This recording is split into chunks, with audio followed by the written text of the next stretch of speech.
Ulit, ulit, ulit. Ulit.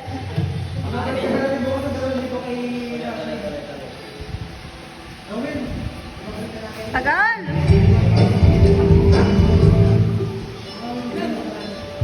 Housemates. Eh. Magandang umaga sa inyo. Iba na. Meron akong sasabihin sa inyo.